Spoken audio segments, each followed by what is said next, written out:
I'll keep the introductions short. My name is Matt, and I was an avid fan of urban exploration. If you've never heard of it, the short explanation is this: in any city or town, there are multitudes of abandoned, hidden places that most people don't even know exist. Old, unused railway stations. Miles and miles of tunnels. Hell, even whole reservoirs of water. Urban exploration is the practice of finding and exploring such places. I got into it when I was 17, and ever since then, I've been hooked.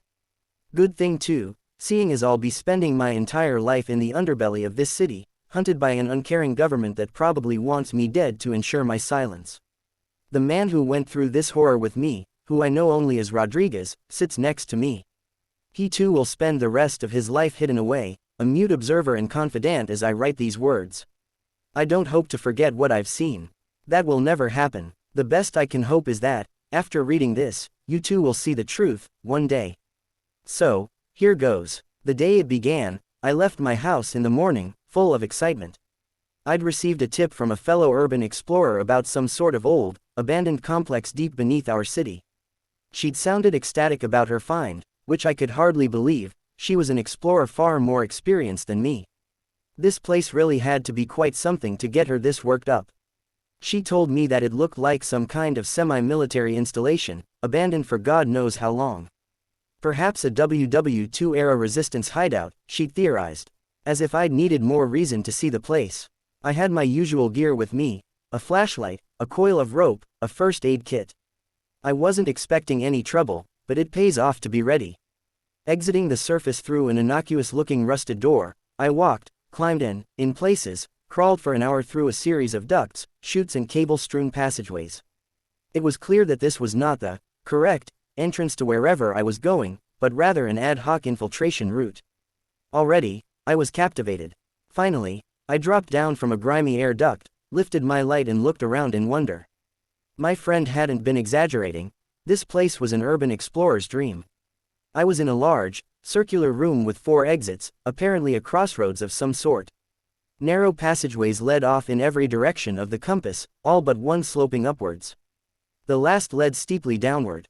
The floor, covered in a deep coating of dust, was broken up by waist-high concrete blocks, with shallow trenches excavated behind each one.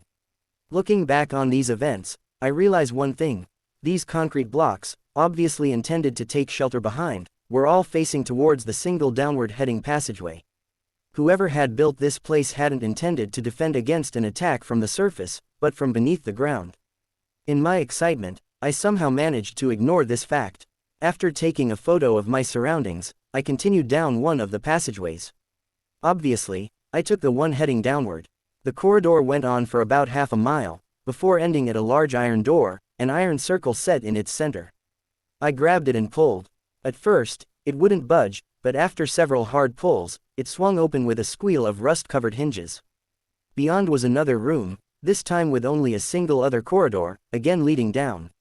I gasped. The center of the room was dominated by a wide wall of sandbags. Several heavy machine guns, the kind you see in scenes of trench warfare, were mounted on the top. All were pre-aimed at the corridor heading downward. I went closer, rummaging for my phone. This was unlike anything I'd ever seen while exploring. Old, abandoned underground stations were one thing. Goddamn machine gun nests were another. As I approached, I frowned in confusion. The floor was covered in a heavy coating of dust, but around the sandbags, large, booted footprints were imprinted in the grime. I stooped down to take a closer look. These prints were fresh, days old at the very most. Someone had clearly been tending to this place recently. I shone my light up. The trail led off into the dark of the downward corridor. A small, nagging doubt pulled at me. Someone was clearly using these tunnels. Might it have been my friend? No, that couldn't be it. She'd have told me if she'd found something like this. Besides, if these were her tracks, they'd have come from the surface. I should have turned back at that point. Why didn't I? Some goddamn curiosity, the thrill of discovering something new, stopped me from doing the reasonable thing. I stayed where I was like an idiot, staring at my strange find. A half-heard sound up ahead made me look up. I got a split-second glance of movement, a dark figure moving at the corridor entrance, before all hell broke loose. A bright, blinding flash of light turned my vision into white fire. There was a sound like rolling thunder, all around, unceasing. I was blind and deaf. Distantly, as if in a dream, I felt myself falling to the ground under the sensory assault. A second and yet an eternity later, the attack on my senses stopped. Through the ringing in my ears, I heard the stomp of boot-clad feet. Contact. Someone yelled in the whiteness my sight had become. There was a loud bang, and something impacted the concrete right next to my neck. I'm being shot at, asterisk, I thought numbly. Hold fire, yelled another voice, deep and authoritative. I've got no reading on the spectrometer. It's not one of them. What if it's a ghoul? A third voice. Ghouls don't get caught unawares like this. He's a civvy. Get your gun out of his face, for Christ's sake. What's a civilian doing down here, Rodriguez? No idea. That was the commanding voice again. Bag him. He has to come with us. Rough hands gripped me. I swung blindly at their owner and missed. A split second later, something with the force of a sledgehammer hit my face. I staggered, reeling from the impact. Before I could recover, a rough bag was placed over my head. I screamed. Another blow. Don't struggle, came the voice again. If you do, I am authorized to use lethal force to neutralize you. Please, I began. You will remain silent. You will not struggle. You will come with us. Not if you understand. My mind raced, adrenaline and panic threatening to overcome me. I was blind, miles from the surface, and surrounded by armed people. In under a minute, this trip had gone from intriguing to horrifying. I nodded mutely. Get him up, came the voice. Someone hauled me to my feet and led me forward, stumbling and blind, deeper underground. At first, I tried to keep my wits about me, remember the distances and directions we took. If I could somehow escape these people, whoever they were, I'd need to backtrack to find my way out into the surface. Soon, however, I gave up. The disorienting, suffocating blackness of the bag made it impossible to keep any sort of bearings. Once, after half an hour of silently stumbling through the dark, I tried to beg with my captors. Please, I began. I don't know anything. I didn't get further. A hand clasped over my mouth, almost suffocating me with the heavy fabric. You will remain silent at all times. This is for the safety of both you and my men. If you endanger us one more time, I will be forced to neutralize the threat you pose. I shut up very quickly after that. Another unknown span of time passed. I didn't know how far or how long we'd been traveling, when suddenly, a loud, electronic beeping broke the trudging silence. I heard one of my captors curse under their breath. Shit, I've got a reading. 100 meters ahead and closing. There was a quiet clack asterisk of unholstered weaponry.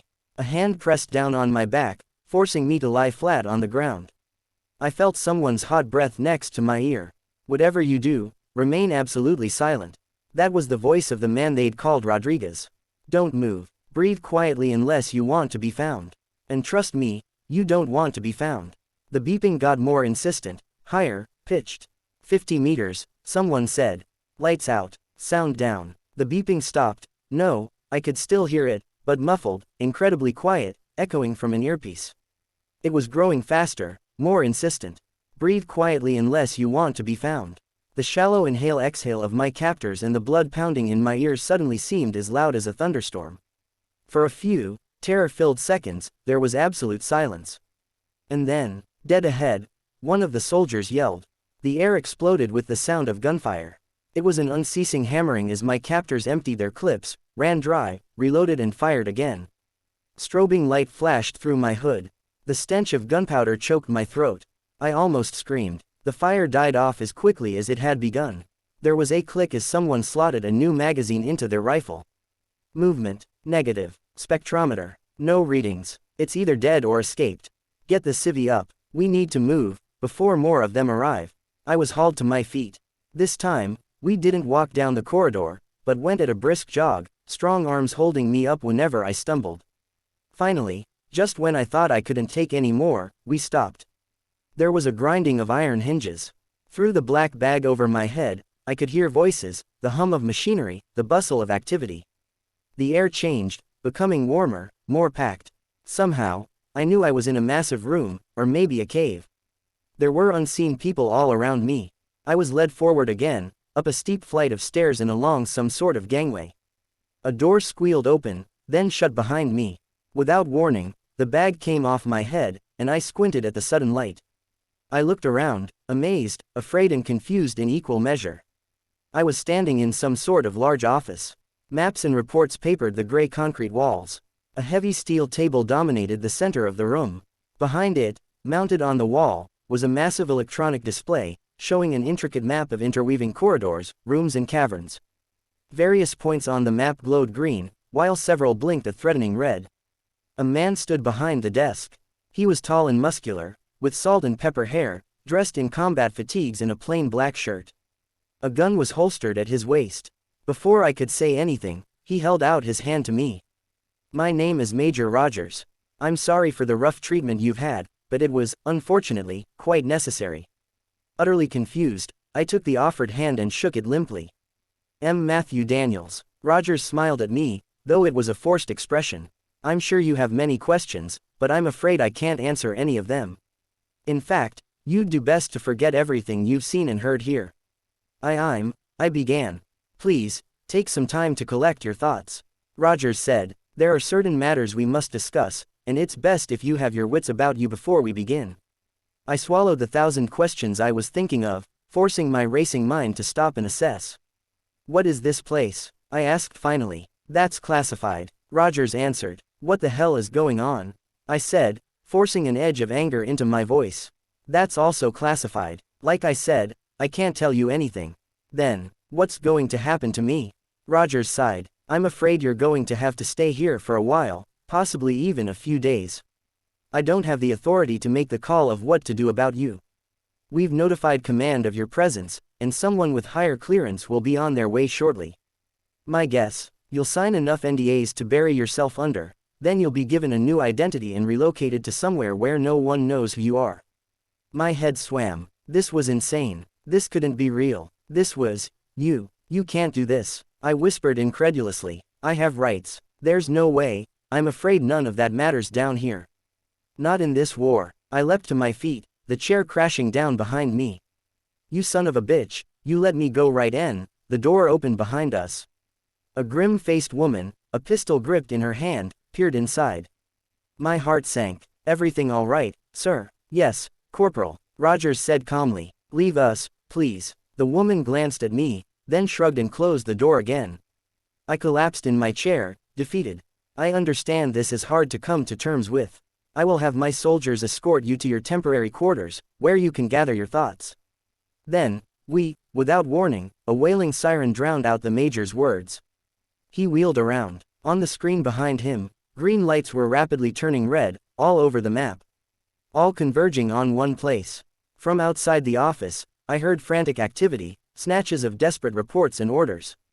"Spectrometers 12 through 47 triggered. I've got movement in all the western tunnels. This is Delta Camp, requesting immediate." Rogers grabbed a microphone from his desk, keyed it on, and brought it to his lips. "Code Black, I repeat, Code Black," he said, his voice tense. "The perimeter is breached. They're coming." When I try to remember the fall of Delta Camp, there are two things that stand out in my memory. Only the knowledge of the truth, and Rodriguez, mute urging, keeps me writing. The first thing that stands out is how fast the defenses were overrun. The other is the first time I saw one of the things from below. Major Rogers leapt past me, gun in hand. He slammed open the door of his office and ran outside, bellowing commands. After a second's hesitation, I followed. I didn't know what was happening, but somehow, I knew that to stay in place was to die. Running out of the door, I got my first glimpse of Delta Camp. I was in a large cavern, 100 meters or more wide, lit by industrial lamps hammered into the high stone ceiling. Capillary tunnels and passageways led off in every direction. Each was surrounded by a mass of defensive positions, redoubts, trenches, machine gun nests, bunkers. Dark-clad soldiers ran about in chaos, trying to reach their positions in time. A siren was wailing incessantly, uselessly. The gunfire began without warning. Within a single second, hundreds of weapons opened up. Tracer rounds seared into the darkness of the capillary tunnels. The muzzle flashes were an insane light show, casting deranged, jagged shadows onto the walls. I couldn't see what they were firing at, and then I could. That is, strictly speaking, a lie. I never saw the things that came from the tunnels and tore Delta Camp to pieces. They moved too fast, or maybe they weren't even really visible, or maybe I never saw them. Only shapes in the corner of my eye, only peripheral glances and suggestions. A shadow darted out of one of the tunnels. No, not a shadow, just the memory of a shadow, the ragged shape of a crow's wing. A soldier came apart, blood spraying out of a dozen wounds, and the thing was already gone, leaving corpses in its wake. It wasn't alone. They were not there, and yet they were everywhere. Flitting out of shadows and strobing gunfire. As intangible as smoke, as murderous as knife blades, I stood in the center of this chaos, dumbfounded, unable to move. It was as if my mind was frozen solid, incapable of even the slightest action to preserve itself. A soldier ran past me, stopped, turned back. An explosion blossomed behind her, casting her as a black outline against a field of red. "Hide, damn you," she yelled at me, bringing her face right up to mine and screaming over the deafening gunfire. "Hide, if you want to live." She motioned to the side, at a wide rectangular waste container standing half full, propped against a bunker wall. I stared at her, mouth half open, not even processing her words. She hit me in the face, and that did it. Snapping out of my trance, I ran to the container and lifted its hinged lid. Something red and spurting blood fell against me. I pushed it away, leapt into the container, and slammed the cover shut. And then there is no memory at all. I don't know how long I crouched in that filthy hiding place. It may have been minutes, and it may have been hours. The sounds of gunfire outside weakened, grew quieter, then went silent completely. Then there was only desperate screaming. And then there was nothing, only darkness and terror. Slowly, my mind returned to me. I shivered in my hiding place, both in fear and cold. The temperature was dropping by the minute. I couldn't hear anything from outside. Could I move? Could I take that risk? Whatever had come out of the tunnels, the things from below. They had torn through Delta Camp in minutes. If even a single one of them was still out there, I'd be as good as dead the second I left my hiding spot. But what if they could hear me, or smell me, crouching in the filth? I had no idea what they were capable of or what senses they could call on. Suddenly, the container seemed not a safe refuge, but a death trap. Every second I stayed there might be filled with danger, bringing closer things that move like butcher's knives and ragged silk. I made my decision. To move was better than to stay put. There was only a vague plan in my mind: find a gun, maybe a flashlight, and head into the tunnels. It wasn't much, but it was surely better than staying put. There had to be a map somewhere in Roger's office. I'd find it, and then risk the tunnels back to the surface. Somehow, naively, my hopes all clung to that one concept. If I got to the surface, I would be safe. Slowly, carefully, I eased open the container's lid, wincing at every creak and groan the protesting hinges made. In the dead silence of Delta Camp, every single noise seemed amplified to impossible heights. Finally, the lid opened enough for me to slip through. The cavern was almost pitch black, whatever generators had powered the base long since destroyed. The only source of illumination were dark red emergency lights set in the walls, casting everything in an ominous crimson. I dropped to the ground and landed in something wet. I looked down and almost vomited. Delta Camp had been the site of a massacre. The dead carpeted the ground. Most had been torn apart, shredded and cut down without mercy. I had landed in a lake of viscera. I doubled over, retching. Not 10 paces away, I saw the woman who had told me to hide. Both her arms and half her face were gone. White bone glistened wetly. I gagged, barely managing to wrestle my stomach under control.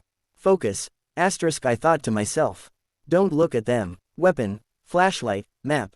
Focus. Trying not to look down, I crept through the ruins of Delta Camp. Every shadow and little noise was filled with dread. With each passing second, I expected to feel unseen claws pierce my back, tearing me to pieces in less time than it takes to scream. The stairs to Roger's office loomed up ahead. I slowly inched my way up them, wincing at the loud clanging my steps made. It seemed to echo around the cavern like thunder. At one point, I stopped, certain I'd heard something move in the detritus of battle below me.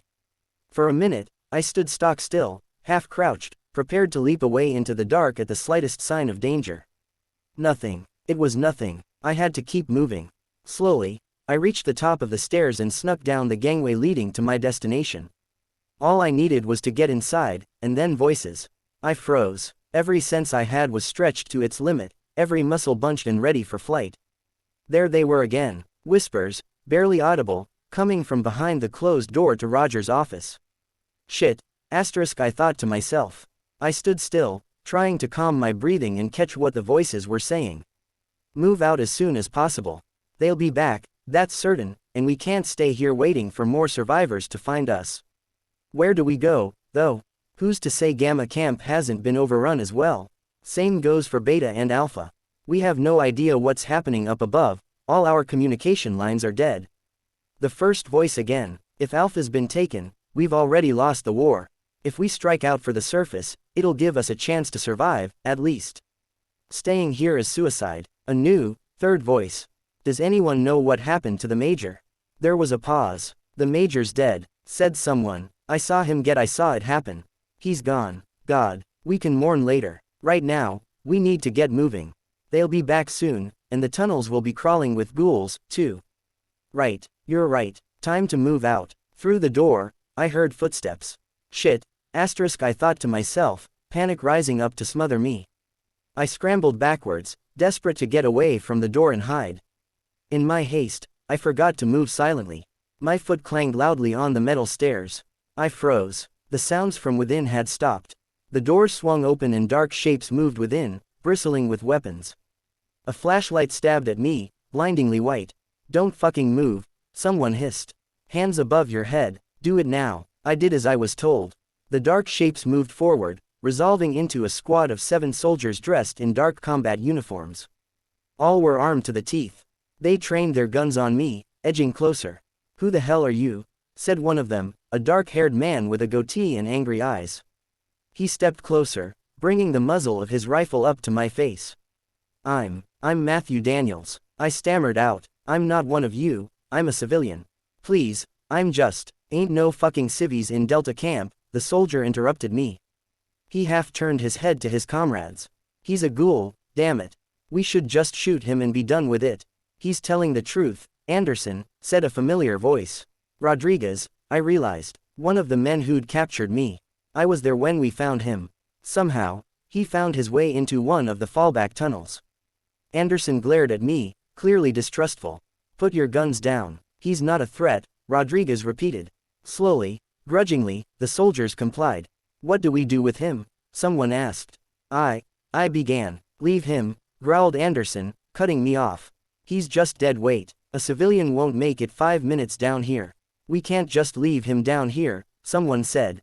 You're right, he won't last 5 minutes without us. It's just as much a death sentence as if we shot him right here and now. And we're not shooting him, Anderson.